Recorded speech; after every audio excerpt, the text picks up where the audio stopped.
राजाओं का पहला ग्रंथ अध्याय 22। रामोत पर अधिकार करने के संबंध में विचार विमर्श। 3 वर्ष तक आराम और इज़राइल के बीच कोई युद्ध नहीं हुआ। जब तीसरे वर्ष यूदा का राजा यहोशाफाट इज़राइल के राजा के यहाँ आया तो इज़राइल के राजा ने अपने सेवकों से कहा, तुम जानते हो कि गिलियाद का रामीत हमारा है और हम उसे आराम के राजा के हाथ से छीनने के लिए कुछ नहीं कर रहे हैं। उसने यहोशाफाट से पूछा, क्या आप गिलियाद के रामोत से लड़ने मेरे साथ चलेंगे? यहोशाफाट ने इज़राइल के राजा को उत्तर दिया, आपकी ही तरह मैं आपकी प्रजा की ही तरह मेरी प्रजा और आपके घोड़ों की तरह मेरे घोड़े तैयार है। नबियों की झूठी भविष्यवाणी। यहोशाफाट ने इज़राइल के राजा से कहा, पहले प्रभु की आज्ञा ले लीजिए। इस पर इज़राइल के राजा ने नबियों को, जिनकी संख्या लगभग 400 थी, एकत्रित किया और उनसे पूछा, मैं गिलियाद के रामोत से युद्ध करने जाऊं या नहीं? उन्होंने उत्तर दिया, चाहिए, प्रभु उसे राजा के हाथ दे देगा। यहोशाफाट ने कहा, क्या यहाँ प्रभु का कोई और नबी नहीं है जिससे हम पूछ सके? इज़राइल के राजा ने यहोशाफाट को उत्तर दिया, एक और भी है जिसके द्वारा हम प्रभु से पूछ सकते हैं, लेकिन मैं उससे घृणा करता हूँ क्योंकि वह मेरे संबंध में कभी कोई अच्छी बात नहीं करता, हमेशा अशुभ बातें कहता है। यह यिम्ला का पुत्र मिकियास है। इस पर यहोशाफाट ने कहा, राजा को ऐसा नहीं कहना चाहिए। तब इज़राइल के राजा ने किसी पदाधिकारी को यिम्ला के पुत्र मिकियास को तुरंत बुलाने का आदेश दिया। जब इज़राइल का राजा और यूदा का राजा यहोशाफाट अपने अपने राजकीय वस्त्र पहने अपने अपने आसनों पर समरिया के फाटक के पास खलियान में बैठे थे और सब नबी उनके सामने भविष्यवाणी कर रहे थे, तब सिदकिय्याह आया जिसने अपने लिए लोहे के सींग बनवाए थे। उसने कहा, प्रभु का कहना है कि ऐसे सींग में ही आप अरामियों को तब तक मारते रहेंगे जब तक वे नष्ट नहीं हो जाएंगे। इसी प्रकार अन्य सब नबियों ने भविष्यवाणी करते हुए कहा, गिलियाद के रामोत पर आक्रमण कीजिए, आप विजयी होंगे, प्रभु उसे राजा के हाथ दे देगा। मिकियास की भविष्यवाणी। उस दूत ने जो मिकियास को बुलाने गया था उससे कहा, देखिए, सभी नबी एक स्वर में राजा की विजय की भविष्यवाणी कर, आपकी भविष्यवाणी भी उनकी तरह शुभ हो। परंतु मिकियास ने कहा, प्रभु की शपथ, मैं तो केवल वही कहूंगा जो प्रभु मुझसे कहेगा। जैसे ही वह राजा के पास आया, राजा ने उससे पूछा, मिकियास, हम गिलियाद के रामोत के विरुद्ध युद्ध लड़ने जाएं या नहीं? उसने उसे उत्तर दिया, जाइए, आप विजयी होंगे, प्रभु उसे राजा के हाथ दे देगा। राजा ने उससे कहा, और कितनी बार मुझे आपसे कहना पड़ेगा कि प्रभु के नाम पर आप सत्य के सिवा मुझसे कुछ ना कहें? तब उसने कहा, मैंने सब इज़राइलियों को बिना चरवाहे की भेड़ों की तरह पर्वत पर इधर उधर बिखरते देखा और प्रभु ने कहा, इनका कोई स्वामी नहीं, प्रत्येक व्यक्ति अपने अपने घर शांति पूर्वक चला जाए। तब इज़राइल के राजा ने यहोशाफाट से कहा, मैंने आपसे कहा था ना कि यह मेरे संबंध में कभी कोई अच्छी बात नहीं कहता, केवल अशुभ बातें करता है। मिकियास ने कहा, अब प्रभु की ये वाणी सुनिए।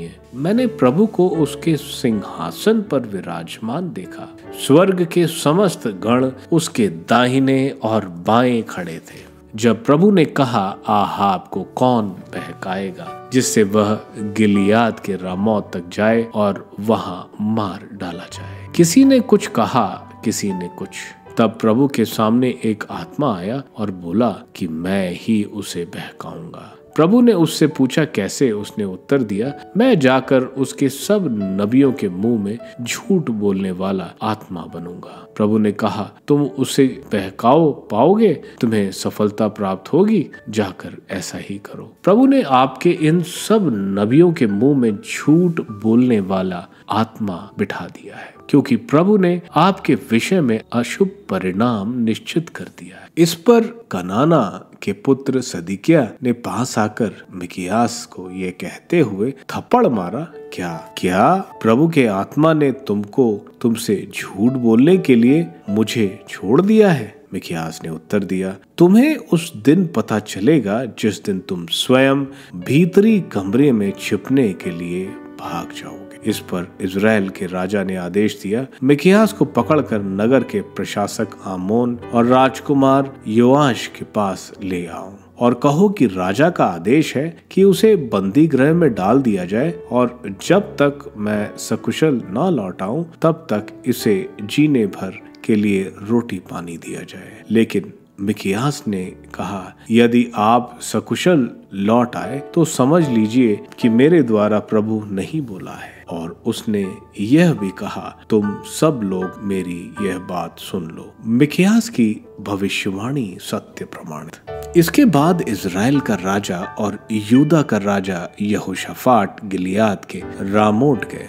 वहां इज़राइल के राजा ने यहोशाफाट से कहा, मैं वेश बदल कर युद्ध में जा रहा हूँ, लेकिन आप अपने वस्त्र धारण किए रहिए। इसलिए इज़राइल का राजा वेश बदल कर युद्ध में चला गया। अराम के राजा ने अपनी रथ सेना के 32 अध्यक्षों को यह आदेश दिया था, इज़राइल के राजा के सिवा किसी दूसरे छोटे या बड़े योद्धा पर आक्रमण मत करो। जब रथ सेना के अध्यक्षों ने यहोशाफाट को देखा तो उन्होंने उसे ही इज़राइल का राजा समझ लिया और वह उस पर टूट पड़े। जब यहोशाफाट चिल्लाने लगा तो रथ सेना के अध्यक्षों को पता चला कि वह इज़राइल का राजा नहीं है और उन्होंने उसका पीछा करना छोड़ दिया। आहाब की मृत्यु। एक सैनिक ने अपना धनुष उठाकर यूं ही तीर चलाया और वह इज़राइल के राजा के कवच और कमरबंद के बीच लग गया। राजा ने अपने सारथी को आदेश दिया, रथ मोड़कर मुझे युद्ध क्षेत्र से बाहर ले चलो, मैं घायल हो गया हूँ। उस दिन घमासान युद्ध होता रहा।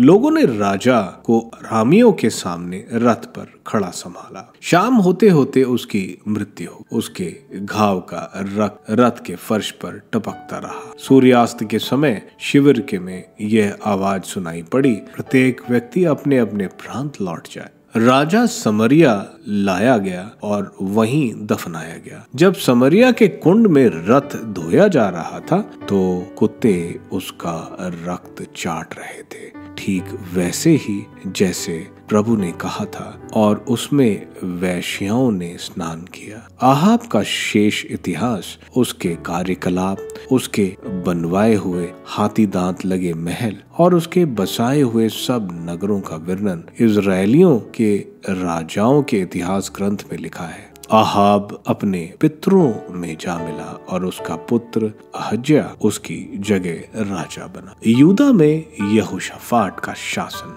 इज़राइल के राजा आहाब के चौथे वर्ष आसा का पुत्र यहोशाफाट यूदा का राजा बना। जब यहोशाफाट राजा बना तो उस समय उसकी उम्र 35 वर्ष थी। उसने यरूशलेम में 25 वर्ष तक शासन किया। उसकी माता का नाम अजूबा था, जो शिल्ही की पुत्री थी। वह अपने पिता आसा के मार्ग पर चलता था, वह कभी उससे विमुख नहीं हुआ। उसने वही किया जो प्रभु की दृष्टि में उचित है, किंतु उसने पहाड़ी पूजा स्थलों को नहीं हटवाया। अब तक लोग पहाड़ी पूजा स्थलों पर बलिदान चढ़ाते और धूप देते थे। यहोशाफाट का इज़राइली राजा से मेल रहा। यहोशाफाट का शेष इतिहास, उसकी वीरता और उसके युद्धों का वर्णन यूदा के राजाओं के इतिहास ग्रंथ में लिखा है। उसने पूजा की आड़ में पुरुष गमन करने वाले उन लोगों को देश से निकाल दिया था जो उसके पिता